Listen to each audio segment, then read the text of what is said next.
तो एक बहुत ही इंपॉर्टेंट न्यूज आई है कि इंडिया ने अचीव किया एक सिग्निफिकेंट माइलस्टोन और इंडिया ने यूपीआई और यूपीयू को इंटीग्रेट कर दिया है। अब इसका मतलब क्या है, यूपीआई यूपीयू को इंटीग्रेट करने का फ़ायदा क्या होगा, इससे किसे बहुत ज़्यादा फ़ायदा होगा और इससे जो फाइनेंशियल इंक्लूजन है वो कैसे बढ़ेगा, हम इस वीडियो में समझेंगे। तो ये आप ट्वीट देख सकते हैं ज्योतिरादित्य एम सिंधिया का, जो कि यूनियन मिनिस्टर हैं for communication and development of north eastern region. तो उन्होंने इसे इनेग्रेट किया, फिर कह सकते हैं इसको अनवील किया, यूपीआई यूपीयू इंटीग्रेशन प्रोजेक्ट को। और इसके माध्यम से अब ये हो पाएगा कि जो secure cross border money transfer है वो हो पाएगा। तो ये बहुत ही इंपॉर्टेंट न्यूज़ है, खास तौर पे यूपीआई को लेकर के। एग्जाम में इस तरह के सवाल हमेशा ही पूछे जाते हैं। और आपको अगर इस तरह के और वीडियोस चाहिए तो आप प्लेलिस्ट को जरूर ज्वाइन कर लीजिए। और ये वीडियो अच्छा लगे तो वीडियो को लाइक करिए, इस तरह की और वीडियोस के लिए चैनल को सब्सक्राइब करिए। तो ये आखिर यूपीआई यूपीयू इंटीग्रेशन प्रोजेक्ट आखिर है क्या? तो यूपीआई का मतलब आप जानते हैं, यूनिफाइड पेमेंट इंटरफेस, मतलब जिससे हम इंडिया में ज़्यादातर जो पेमेंट है ऑनलाइन करते हैं, चाहे वो हम वीपीए के द्वारा करते हैं, अकाउंट में करते हैं, क्यूआर कोड स्कैन करते हैं, ज़्यादातर जो आजकल हम इस्तेमाल करते हैं यूपीआई का ही करते हैं।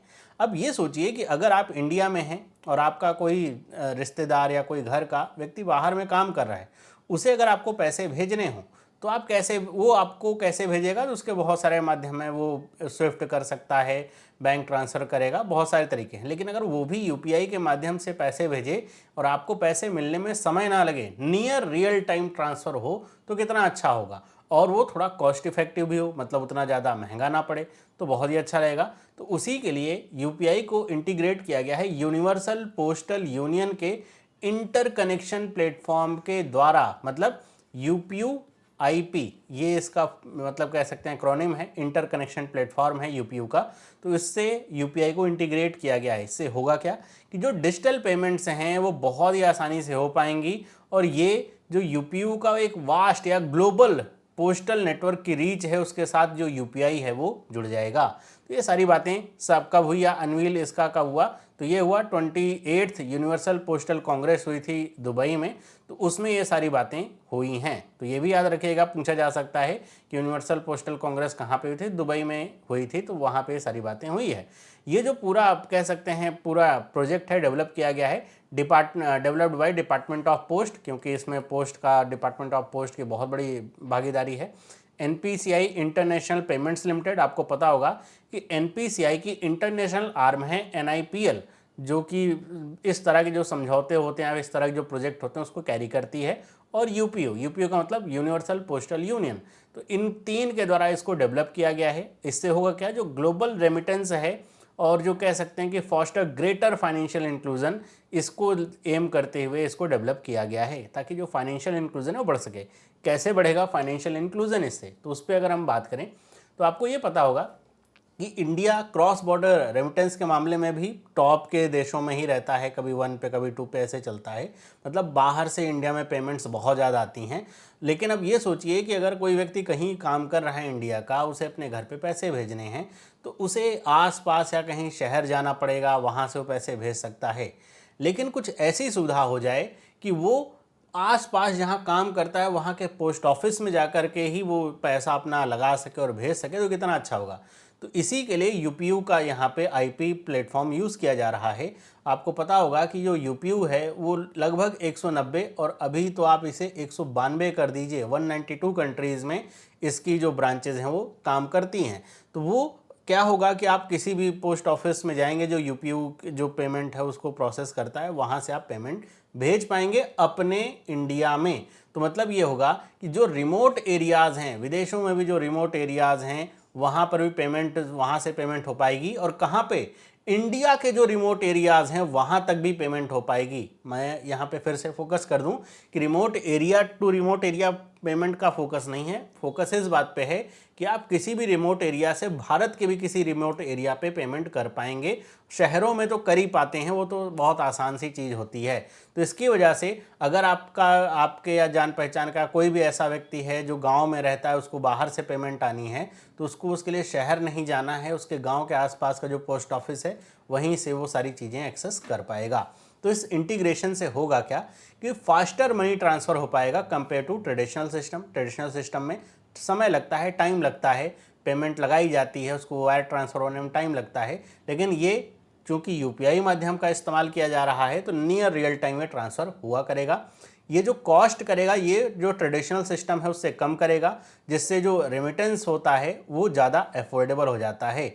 और ये यूपीआई सिस्टम का प्रयोग किया जा रहा है। आपको पता है यूपीआई बहुत ज़्यादा रोबस्ट और सिक्योर टेक्नोलॉजी पे काम करता है, तो इससे जो सिक्योरिटी है वो भी बढ़ती है और रिलायबिलिटी भी बढ़ती है और इंक्लूसिविटी भी बढ़ती है, क्योंकि यहाँ पे यूपीआई और यूपीयू जो दो ग्लोबल ट्रस्टेड नेटवर्क्स हैं उनका इस्तेमाल किया जा रहा है। और आपको पता है यूपीआई के माध्यम से पेमेंट किया जाएगा तो ऐसा भी नहीं कहीं भी किसी को मिल जाएगा भाई, जो उसका क्यूआर कोड होगा या जो वीपीआई एड्रेस होगा यूपीआई का या यूपीआई मोबाइल नंबर होगा उसी पे पेमेंट जाएगी।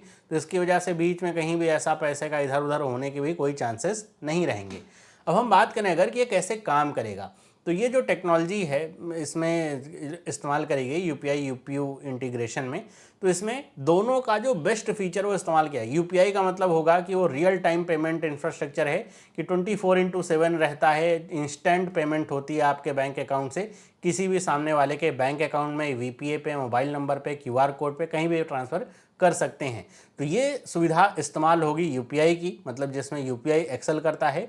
और यूपीयू इंटरनेशनल कनेक्ट प्लेटफॉर्म एक तरह का स्विच का काम करेगा, जो कि बीच में सर्विस प्रोवाइडर की तरह काम करेगा कि आप यूपीआई से अगर इंडिया से भी कहीं बाहर पैसा भेजना चाहते हैं, दोनों तरफ से काम करेगा, सिर्फ रेमिटेंस के लिए नहीं है, आप भेज भी सकते हैं पैसा कहीं बाहर। तो आप अगर भेजना चाहते हैं तो आपको आपके लिए जो यूपीआई है वो यूपीयू कनेक्शन का प्लेटफॉर्म का प्रयोग करके कहीं भी पैसा भेजा जा सकता है 192 देशों में। अब यहाँ पे ये ध्यान रखने वाली बात ये है कि जो यूपीयू है उसका नेटवर्क बहुत ही ज़्यादा वास्ट है। मैंने जैसा बताया 192 कंट्रीज़ में यूपीआई अभी कुछ ही देशों में चल रहा है, सारे देशों में नहीं चल रहा है, लेकिन यूपीयू के माध्यम से कनेक्ट होने पे ये आप पैसा 192 देशों में भेज पाएंगे। तो ये इस फैसिलिटी का इस्तेमाल किया जा रहा है।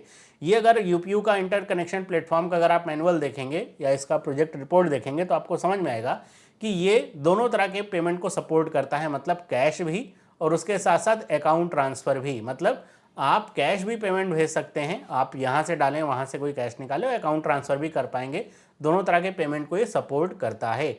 और ये भी आपको जानना पड़ेगा कि यहाँ पे आपको इस सुविधा का इस्तेमाल करने के लिए आपके मोबाइल फ़ोन या अभी ऐप उसकी कोई डेवलप अभी तक नहीं हुई है, आपको पोस्ट ऑफिस विज़िट करना पड़ेगा, या फिर इंडिया में अगर आप हैं तो आपको जो इंडिया पोस्ट का पेमेंट बैंक है उसको विज़िट करना पड़ेगा, वहाँ से इस फैसिलिटी ले पाएंगे। और अगर आप कहीं विदेश में हैं तो विदेश में वो पोस्टल ऑफिस जो यूपीयू को सपोर्ट कर रहे हैं या इस यूपीयू आईपी को सपोर्ट कर रहे हैं, वहाँ पे विजिट करके आप इस सुविधा का लाभ उठा सकते हैं।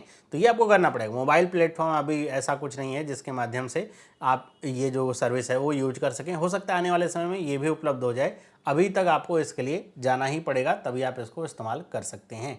अब हम बात करें इसके फाइनेंशियल इंक्लूजन की क्या इम्पैक्ट डालेगा, तो एक सिंपल सी बात है, फाइनेंशियल इंक्लूजन इससे बढ़ेगा ही। और आपको पता है कि इंडिया फाइनेंशियल, खास तौर पे डिजिटल फाइनेंशियल इंक्लूजन में ग्लोबल लीडर जो है की तरह उभर रहा है। भारत में 560 मिलियन बैंक अकाउंट हैं जो कि ओपन किए गए हैं, और उसमें से भी ज़्यादा जो वुमेंस के नाम पे हैं, जनधन अकाउंट वगैरह ओपन किए गए ना, तो उसमें ज़्यादातर जो है वो वुमेंस के नाम हैं। अब इस तरह के अकाउंट ओपन करने में Aadhaar, Jandhan, India post payment bank, इन सब के इनिशिएटिव्स का इस्तेमाल हुआ है, या फिर इनके माध्यम से बैंक अकाउंट ओपन होते हैं। अब यहाँ पर आपको ये समझ में आता है कि जितने ज़्यादा अकाउंट ओपन होते हैं उतना ही ज़्यादा फाइनेंशियल इंक्लूजन बढ़ता है। ज़्यादातर अगर शहरों में देखें तो सबके पास बैंक अकाउंट होता ही है, लोग कमाते हैं, अपना पैसा वहाँ रखते हैं, इन्वेस्ट करते हैं, लोन लेते हैं, वो सारी चीज़ें करते हैं। जो बैंक अकाउंट नहीं होता है वो ख़ास तौर पे जो इंडिया के रूरल इलाके हैं या फिर जो रिमोट इलाके हैं वहीं पे नहीं होता है। तो उसके लिए सरकार की जो जनधन स्कीम है वो चलाई गई, और फिर पेमेंट बैंक वगैरह है जो कि इस तरह के इलाके को कैटर करते हैं। तो वो जो कह सकते हैं कि डिजिटल फाइनेंशियल इंक्लूजन है वो फैला। फिर यूपीआई के आने के बाद तो अब कोई भी चाहता है कि उसको पैसा मिले, यूपीआई से प्राप्त हो, पैसा यूपीआई के माध्यम से दे भी सके, तो उसके लिए अकाउंट की ज़रूरत होती है। तो वो फिर अकाउंट ओपन भी होता है, और इस माध्यम से अगर देखा जाए तो भारत में एक डिजिटल फाइनेंशियल इंक्लूजन आ रहा है। और इस तरह के जो कदम हैं जो अभी यूपीआई और यूपीयू को ऐड किया गया, फिर इंटीग्रेट किया गया है, इससे होगा ये, जैसा मैंने आपको पहले ही बताया कि जो माइग्रेंट वर्कर्स हैं जो बाहर विदेशों में, सऊदी अरब में, अमेरिका में, यूरोप में, ऑस्ट्रेलिया में रहते हैं, वो अपने घर पैसा भेजना चाहते हैं तो बड़े आसानी से भेज सकते हैं। और उनको पैसा भेजने के लिए इतना सोचना भी नहीं पड़ेगा कि उन्हें किसी शहर में के अकाउंट में ही पैसा भेजना है और करना है। अब वो जो पेमेंट्स बैंक हैं, खासतौर पे इंडिया पोस्ट का जो पेमेंट बैंक है, उसके जो अकाउंट है उनमें भी पैसा भेज सकते हैं, पोस्ट ऑफिस में पैसा भेज सकते हैं और उनके फैमिली वाले वहाँ से पैसा अपना ले सकते हैं। तो उस तरह की जो फैमिलीज़ हैं जो अफोर्डेबल, एक्सेसिबल और सेफ इंटरनेशनल मनी ट्रांसफ़र चाहते हैं, उनके लिए बहुत ही अच्छा कदम है। मतलब सेफ भी है, अफोर्डेबल भी है, लो कॉस्ट में पैसा प्राप्त होगा, मतलब कम से कम पैसा कटेगा।